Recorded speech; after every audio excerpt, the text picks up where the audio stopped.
Les Pharaons ont démontré des choses très intéressantes et ont surtout confirmé leur statut de favori dans la compétition avec 3 victoires en 3 matchs, avec 3 clean sheets à la clé, notamment grâce aux performances d'El Shenaoui, de Mohamed Hegazi, d'Ashraf qui a délivré 2 pas décisifs, El Mohamed l'expérimenté, le vétéran qui a été à mes yeux l'homme de l'Égypte lors de cette phase de poule avec 2 buts à sa clé, très solide défensivement.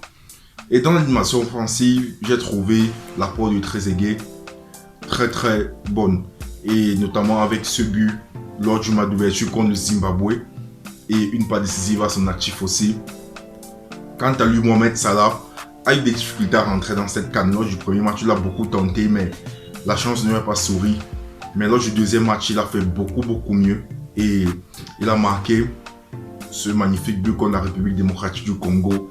Et là, il en a marqué un contre l'Ouganda. Maroc d'Hervé Renard est une équipe qui a montré de très belles choses durant cette phase de poule. Ils ont été très costauds, très solides défensivement. Avec les performances de Meji Benachal que j'ai trouvé bon. Nabil Djira, j'ai trouvé très intéressant sur son couloir droit. Il a proposé de belles choses.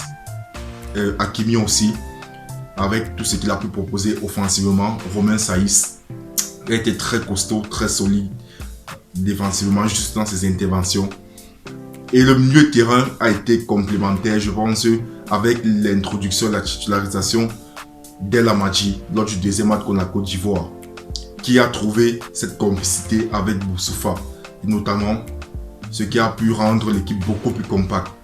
Hakim Ziyech, quant à lui, a un peu de chimie lors de cette phase de poule.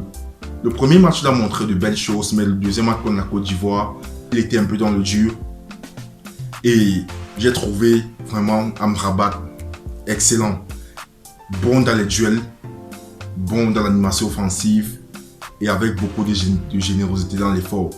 Et aussi El Nesri avec ce beau but contre la Côte d'Ivoire. Pour finir, je parlerai de l'Algérie qui, à mes yeux, est l'équipe qui a joué le meilleur football durant cette phase de poule.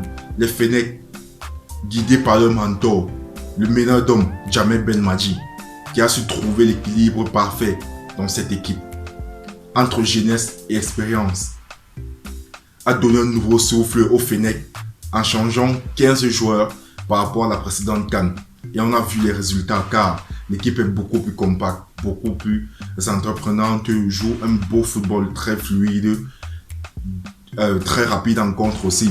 J'ai trouvé vraiment très bon Mahrez lors de son premier match et lors du deuxième match contre le Sénégal qui a aussi proposé de belles choses. Guedjoura à la récupération excellente, pour dans les duels. Il y a aussi Youssef Attal qui s'est plutôt bien battu sur le flanc droit, a proposé des choses très intéressantes. Ben Sebaini, quant à lui, a été assez moins durant cette phase de poule. Et Ismaïl Benasser, pour moi, qui est la révélation de cette équipe. Très bon dans l'animation offensive, une qualité technique hors du commun. Vraiment de la justesse dans ses interventions et qui a su faire la différence. Bounedjah, qui avec son pressing acharnant a gêné beaucoup chez Kouyaté lors du deuxième match. Un attaquant toujours en mouvement qui propose beaucoup. Et je pense que l'Algérie est l'un des favoris vraiment de cette CAN. Et c'est une équipe qui veut aller le plus loin possible et rééditer la performance de 1990, date à laquelle ils avaient gagné leur dernier CAN. Maintenant, venons au pronostic de ces huitièmes de finale. Le Sénégal, ce vendredi aussi à 21h, jouera contre l'Ouganda. Un match qui ne sera pas du tout facile, mais avec la qualité de l'effectif, la qualité de jeu proposé par les Polonais d'Aliou Cissé, il devrait passer. La rencontre Cameroun-Nigeria est à mes yeux le match le plus indécis de ces huitièmes de finale. Car on a deux équipes qui sont plus ou moins sur la même longueur d'onde, mais le Nigeria a un plus offensif par rapport au Cameroun. Mais défensivement, c'est plus ou moins la même chose. Et nous sommes sans oublier que ce match est un très grand classique de la CAN. Notamment, les deux équipes se sont affrontées 3 fois. En finale, on a eu 3 victoires du Cameroun. La première victoire en finale du Cameroun en 1984, gagné 3 buts à 1 à Abidjan. contre le Nigeria avec ce magnifique but, ce but de légende d'anthologie avec la combinaison entre Mila et Abega. En 1988, 4 ans plus tard, les Lions s'imposèrent 1-0 sur un penalty de Makanaki. Et 12 ans plus tard, le 13 février 2000, au Stade national de Lagos, l'une des plus belles finales de l'histoire de Coupe d'Afrique des Nations. Deux équipes qui avaient atteint leur sommet, leur maturité, s'affrontaient ce jour-là. D'un côté, on avait des joueurs, du côté nigérien, on avait des joueurs tels que J.J. Okocha, Nwankwo Kanu, Gary Bowers, Sondoliche, Godwin Okpara, Ikpeba, Célestine Baba Yaro, Baba Guida. Du côté du Cameroun, on avait Aliumboka, Djanka Beyanka, Rigobert Song, Rebon Kala, Etame Mayen Njitap, Salmo Lembe, Weme, Marc-Vivien Fouet, Patrick Boma et Samuel Eto'o. Un match très très beau d'ailleurs, qui s'est terminé sur une séance de tir au but, 4-3 pour le Cameroun. Notamment durant le match qui était fini 2 buts partout. 4 ans après, en Tunisie, lors de la CAN 2004, les Lions s'inclinèrent et le Nigeria prenait sa revanche 2-1 contre le Cameroun. Un J.J. Okocha au sommet de son art, le maestro qui avait marqué un très très beau coup franc qui avait notamment égalisé suite au but de Samuel Eto'o, et John Taka avait fini le travail pour les Nigérians. Donc je pense que ce match, au-delà du contexte historique, c'est un match assez particulier et ça nous offrira sûrement de très très belles choses et beaucoup d'intensité dans les duels notamment, sans oublier que il y a le milieu de terrain du Nigeria qui est très très costaud, très très énergétique, notamment avec Wilfried Ndidi, le joueur de Leicester, qui a un très gros volume de jeu pour un milieu récupérateur. Était beau, très bon dans l'animation offensive, le milieu récupérateur qui est très très bon dans le box-to-box et qui pourra faire la différence. Du côté du Cameroun, il y aura une belle bataille avec aussi Zamboanguissa, entre Djidji et Zamboanguissa, donc ça devrait donner des choses vraiment intéressantes. Et c'est un match qui se jouera sur très très peu de détails. Comme Égypte-Afrique du Sud est à mes yeux l'une des plus déséquilibrées de ces huitièmes de finale. Les Bafana ont proposé très peu de choses dans le jeu et avec juste un but inscrit sur coup de pied arrêté contre la Namibie, victoire d'ailleurs qui leur a permis de passer en tant que meilleur troisième.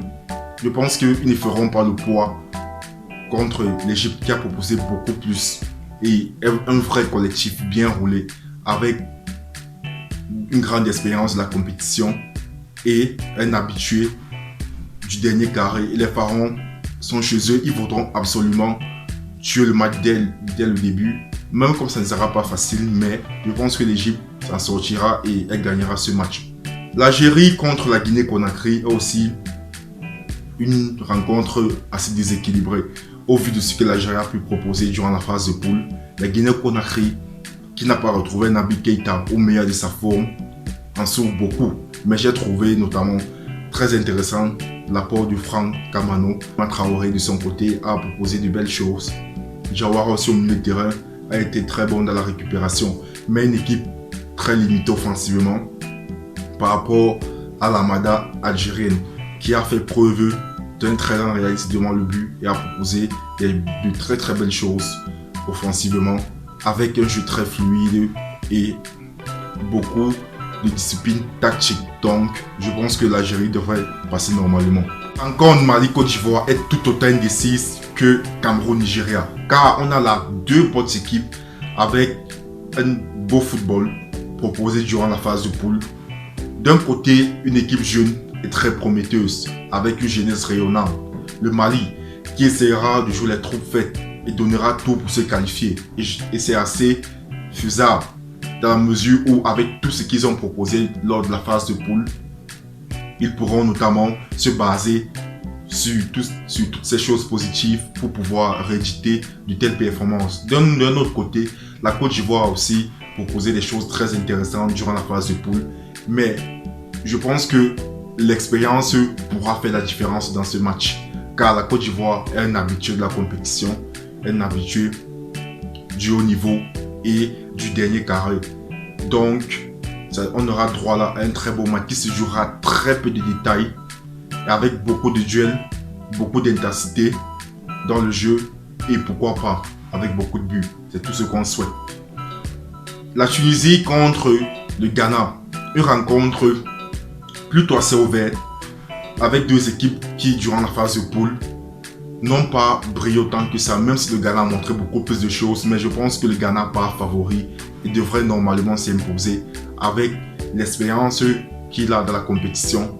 C'est une habitude du dernier carré. Sur les 11 dernières années, le Ghana est toujours arrivé au moins en demi-finale, avec 2 finales à clé perdues, 10 contre l'Égypte en 2015 contre la Côte d'Ivoire.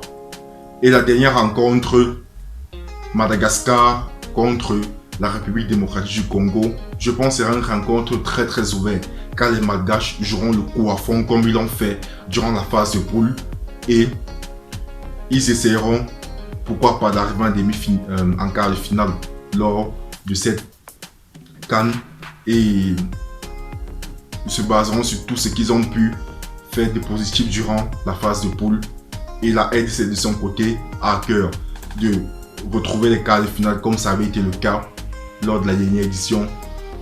Ce quart de finale qu'ils avaient perdu notamment contre le Ghana. Les amis, si vous avez aimé, mettez un pouce bleu, lâchez vos commentaires. On se retrouve très prochainement pour une nouvelle vidéo sur la CAN, mais ça sera pour les demi-finales. N'oubliez pas de vous abonner et d'activer la cloche de notification. La paix sur vous et on se prend. Bouyaka. Ciao.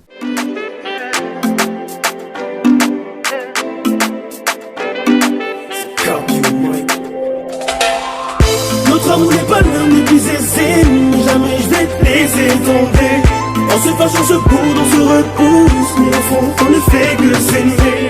Nos sentiments nous tuent actuellement, mais je compte pas y renoncer. Quand c'est ça la vie, à la mort ça se pose, c'est dit, je n'ai pas oublié. Oui, c'est toi que mon cœur a choisi. À tes côtés, oui, je veux faire ma vie. Et tout le paradis que je t'avais promis, je l'ai pas oublié, laisse-moi te le dire. Dans ton regard, je vois mes plus beaux écrits. Et dans ton sourire, mes plus belles poésies. Je te fais du mal encore et encore, sauf que toi c'est moi, donc je me blesse aussi.